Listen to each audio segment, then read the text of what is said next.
Hello ladies and gentlemen, thank you so much for tuning in to today's episode in which we'll be discussing Bomberman Hero.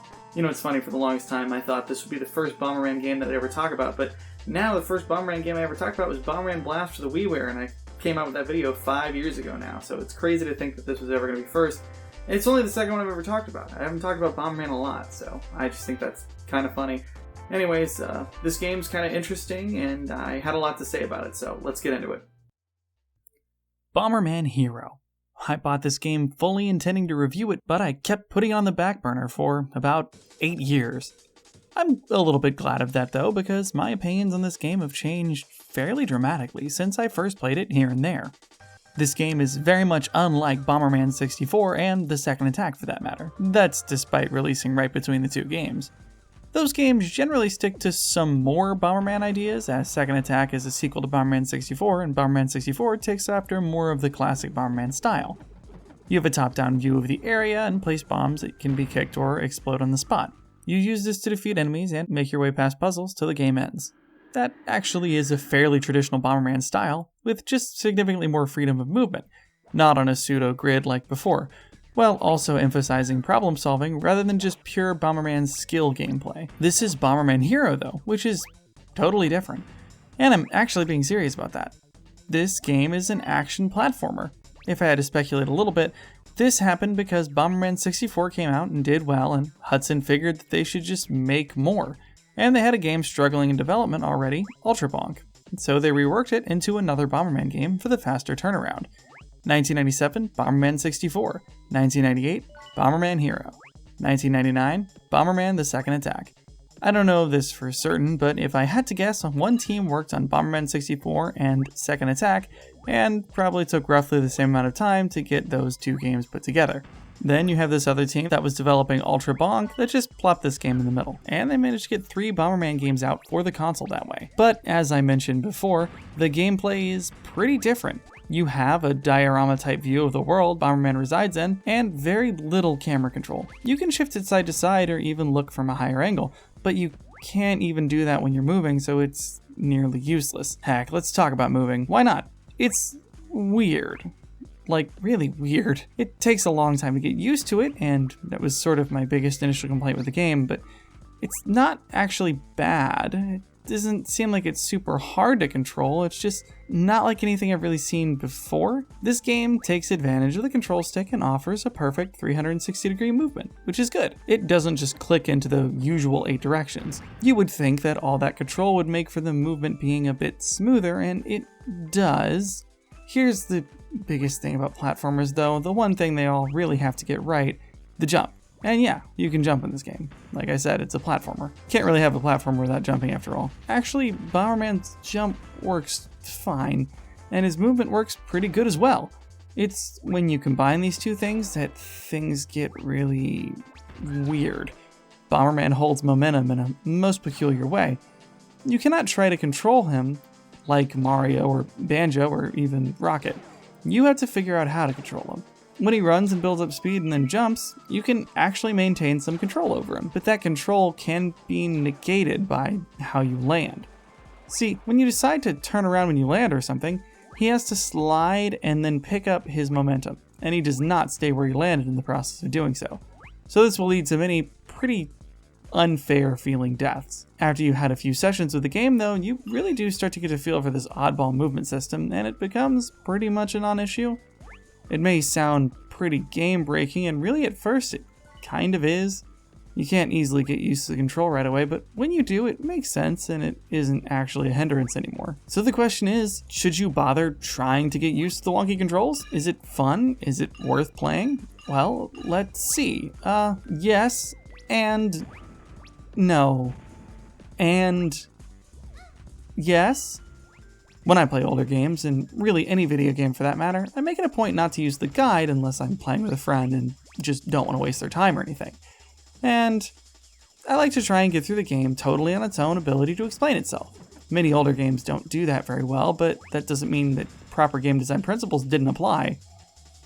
Maybe the manuals would help, but a lot of these are gone and most people don't actually have access to them anymore. So what is in the game is what I know. Bomberman Hero is not a very difficult game, actually. Just playing through the game is exceptionally easy, about 80% or more of the time. just booting the game up and hopping into play will not give you much of a challenge. It'll be moderately fun and you'll enjoy yourself somewhat. As you work your way through these levels, you'll start to notice that some levels are getting skipped over. That's kind of odd, but playing through the level doesn't seem to yield any different results. At some point, you get frustrated and just move on. Also, you notice right away that the game is giving you a ranking based on your score, 1 to 5, if you meet each point qualifying barrier for each number. So if you get a super low score, you'll get a 1, and if you get a perfect score, and I do mean perfect usually, you get a 5. And usually bonus points aren't a big deal. It doesn't seem to have a big impact on anything except your ranking at the end of each world. So you just keep playing and you get whatever score you get on a level. You try to get a few 5s for the heck of it, but not very hard. As you get to the final boss on Garridan, you handily beat him and the game is over. So yeah, lots of things still don't actually make any sense though. Another thing you notice when you make your way through the game was these weird blue orbs. What were they for? What did they do? It never seemed to come up, and you still have a lot to unlock in the options menu. This right here is where the game crux is. Whenever I got to this point, I figured I would finally look some things up, and well, it turns out that a small handful of levels actually have alternative exits, and that's how you get to those missing levels, which is kind of cool.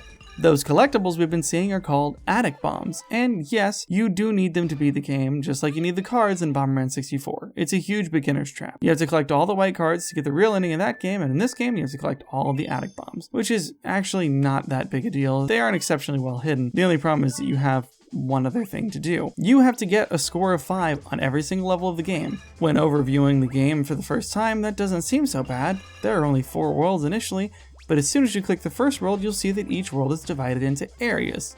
And then each of those areas can have anywhere between 3 and 10 levels in them. It basically adds up to over 60 levels. Well, there certainly is a lot to do.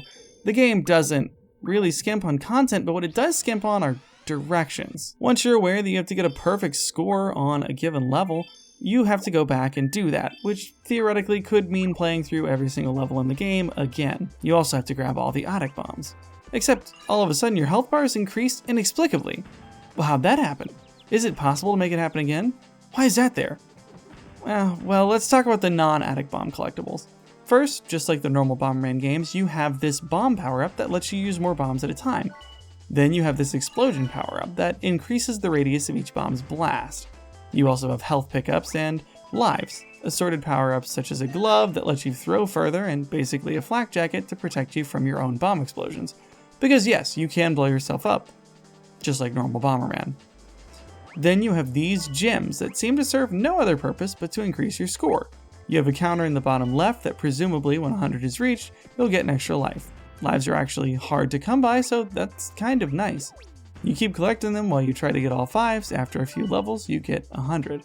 But nothing happens, so you just figure that your counter is just unlimited, and just counts the crystals that have been collected per game over, and ignore it. After you don't bother with it for a while, then you glance over and see that you actually have 5 pieces of health instead of 4.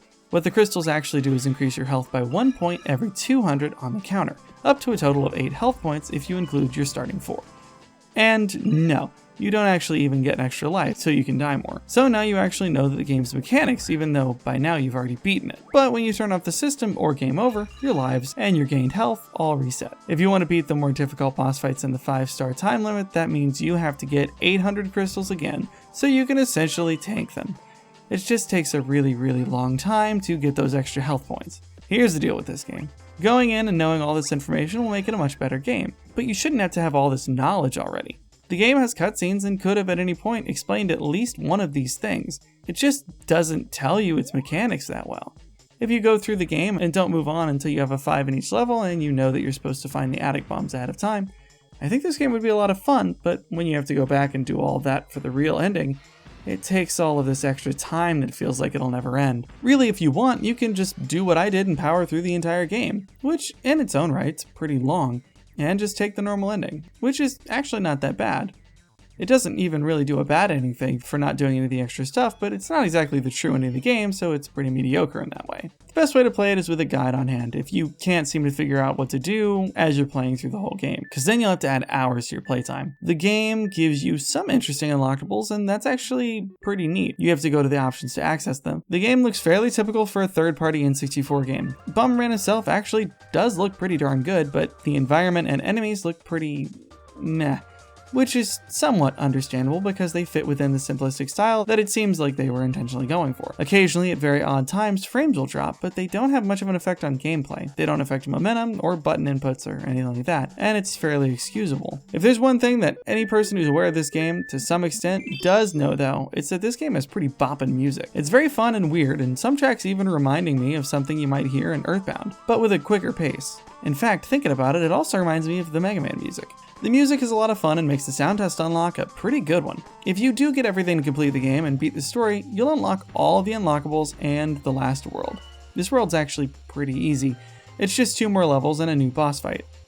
But then you have everything the game has to offer. Well, until you go into the options and select Gold Bomber, which I was surprised to learn is actually a challenge run that lets you walk around freely in previously flying stages, so that's kind of neat. And then, yes, after all that trial and error, the game is complete. And more to the point of actual content in this game, I thought I had actually seen everything this game had to offer until I went back to the options menu and I noticed something called Milan's Treasure Hunt. And I was like, oh, this has to be some sort of one-stage thing that you go through when you collect a bunch of stuff in, right? That's fine, I can do that quick. No. This is not what it is at all. Actually, this game expects you to go through the whole game again. Every level and search the whole thing all over again to look for basically the equivalent of a new set of attic bombs. And I'm not doing that. I don't have time for that. I have a moniker I go by now that prevents me from having time for that, and that's important to me. So, if you want to, if you're desperate to, whenever it's all said and done and you finally completed all the other content in Bomberman Hero, go for it. It actually seems like it'd be a lot of fun, especially since I've taken a break from collecting all the attic bombs, but I don't have time for it, so I'm going to leave that to you.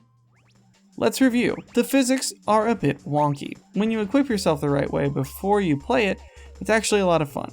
The game does a good job ensuring that there are enough points in the level to get a ranking of 5, and that if you just keep looking, you'll probably come across what you need. I wish you knew how many points you needed going in, and not just after you beat the level for the first time, but that's a fairly minor complaint, especially if you have a guide. Oh, and also there's some instances where points can actually go out of the level, and you won't be able to get them no matter what you do. For example, you have to kill these snowman enemies before they kill themselves, and if you don't, then you don't get the points for it, and you need them to get a high enough score. As much as I do enjoy the experience of going after points and collecting those 5s in the menu, when I was playing through the parts of this game to collect footage for this, I remembered another frustrating component. It's really easy to just fall off a ledge and die. And once you die, the entire level resets. That's it. You have to spend somewhere upwards of 5 minutes collecting everything all over again, because some levels just have so many collectibles in them. The location of some of those collectibles can be really harsh too. Like, check this out. You have to climb this breakable block to get up here, and if you break it, you can't anymore. Then once you're up here, you have to think to jump off of this ledge and on top of the entry door to the level. Some of these hiding spots are really clever, but they can be really irritating when you keep trying bizarre stuff like this in other levels and you don't find anything. Despite all that, I didn't even make the grade. I was missing some random thing that I don't even remember. The vehicle stages can also be somewhat difficult, which also reminds me I haven't talked about the game's proclaimed gimmick, the vehicles. There are 4, 2 of which are pretty much exactly the same, and there's also really only a very small handful of the ton of levels in the game that even have them. There's also a smattering of levels that you have riding Louie. He can jump higher and wall jump, but you can't use bombs when you ride him. These all feel fine at times. They can be a little bit frustrating, but they work well enough, and like I said, if you don't enjoy them, they aren't a lot of levels, so, you know. The snowboarding stages are really rough. The copter stages are generally pretty fun, and the jet and marine stages are pretty tame. But I couldn't even make it through the snowboarding stage while recording, despite trying a decent handful of times. I just don't love how easy it is to lose so much progress and time. I wish your score didn't reset upon death. First couple of sittings, I really was just not that interested in this game. So many N64 games give you full control of free roam 3D. It just felt like it was so restricted and had bizarre physics. For some reason, every couple of months I come back to it, and at some point it really started to click with me. Once you know what you're actually supposed to be doing, the game is a lot more interesting, and it has you trying crazy stuff to explore and see what kind of things you can use to get points. It just is a better game than it presents itself to be. Weirdly. Do I recommend you 100% complete it? Yeah, if you're starting for the first time and you want to sit down with a guide handy for reference, and no, if you already beat it and you just don't really care about the extras. You just want to move on to the next N64 platformer. But I also remind you the game is much more fun the former way. I would also say that it's not exactly worth playing for the plot, since it basically just is Star Wars. The game doesn't really explain itself at all, and that can make it very frustrating of an experience, but if you get what it wants from you, it can be a very fun one. If the game had a better system to give you information, then I would recommend it more highly. This game really is more geared towards gamers because it's so in-depth, but if you're casual, you might have fun just running through it. Unfortunately, Bomberman Hero doesn't actually have any multiplayer whatsoever, so that is worth remembering. Bomberman 64 is the way to go with multiplayer Bomberman on the system. I would also only spend about $15 in this game, but no more than 20 for sure. Though I wrote this script so long ago that I had to adjust the recommended prices for inflation, which feels wild to me. But hey, what are you gonna do? Thank you so much for watching this episode. Jesus loves you, so do I. Tune in next time, and goodbye.